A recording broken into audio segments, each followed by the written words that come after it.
చౌరస్తకెళ్ళి నారపల్లి వరకు 8 కిలోమీటర్ల పొడవైన 6 లేన్ ఫ్లైఓవర్ 2017లో అగ్రిమెంట్ అయ్యి టెండర్లు పిలిచి 1200 కోట్లతోని ఆ రోజు అగ్రిమెంట్ చేసుకొని పనులు ప్రారంభించడం జరిగింది.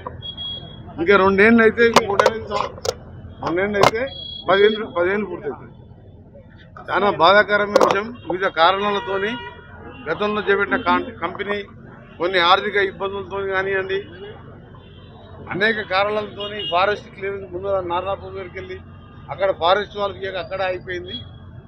ఎట్టకేలకు మా ప్రభుత్వం వచ్చిన తర్వాత నేను మినిస్టర్ అయిన తర్వాత నాకు పరిచయాలతో గడ్కరీ గారితో ఒప్పించి గతంలో చేపట్టిన కంపెనీ గాయత్రి కన్స్ట్రక్షన్ కంపెనీ ఎన్సీఎల్టీలో ఉండి ఆర్థిక ఇబ్బందులతో కంపెనీ ఉన్నప్పుడు మళ్ళా వేరే ఆర్ఎండ్ కన్స్ట్రక్షన్ వాళ్ళతో మాట్లాడిపించి గడ్కరీ గారి సమక్షంలో 3 సార్లు సమావేశం ఏర్పాటు చేసి నేను మా అధికారులు మా ప్రిన్సిపల్ సెక్రటరీ గారు ఎస్క్యూ అకౌంట్ ద్వారా వారికి ఆర్ఎండ్ కన్స్ట్రక్షన్ బాపినీటి గారు అనే మంచి కాంట్రాక్టర్కు ఇప్పించి దానికి సంబంధించి మీ ఎమ్మెల్యే గారు కూడా స్థానిక ఎంపీ గారు కూడా ఎప్పుడు కూడా పర్సూ చేస్తూనే ఉన్నారు.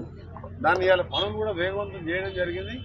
ఇప్పటికే 6 స్లాబ్లు వేసుకుంటూ దాన్ని రేపు జిహెచ్ఎంసీ కమిషనర్ గారు చెప్తే ఆయన ఢిల్లీలో ఉంటుకుంటూ సిఈఎన్సీ గారు ఎమ్మెల్యే ఎంపీ గారు అలాగే ఇతర అధికారులతో మా సెక్రటరీ అందరి కలిసి రేపు నా ఛాంబర్లో రివ్యూ పెట్టుకున్నాం. ఇక్కడి నుంచి కూడా స్లాబ్లు వేసే కార్యక్రమం జిహెచ్ఎంసీ వేరే వాళ్ళకి ఇచ్చింది కాంట్రాక్ట్. వాళ్ళది 1.2 కిలోమీటర్ల లెంత్, వీళ్ళది 6.8 మాది మా డిపార్ట్మెంట్ నేషనల్ హైవే.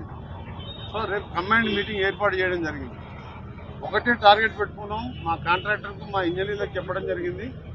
గడ్కరీ గారు కూడా ఎప్పుడు కలిసినా ఉప్పల్తిగా క్యావోరా అంటాడు ఆయన. అంత ఇంట్రెస్ట్ చూస్తున్నాం.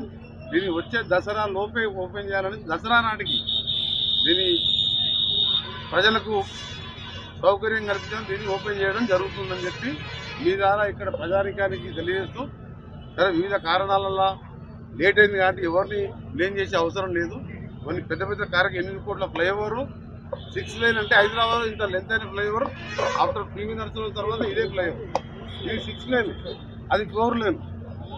సో అందుకనే డిలే అయింది. దీన్ని ఎవరిని నిర్మించదలుచుకోలే. నా వంతు మాత్రం మీ ఎమ్మెల్యే ఎంపీలు అక్కడ మా ఆఫీసర్లకు రోజు మాట్లాడుతాను నేను, ఏం ప్రోగ్రెస్, స్లాబ్ ఎప్పుడు ఇస్తున్నారు.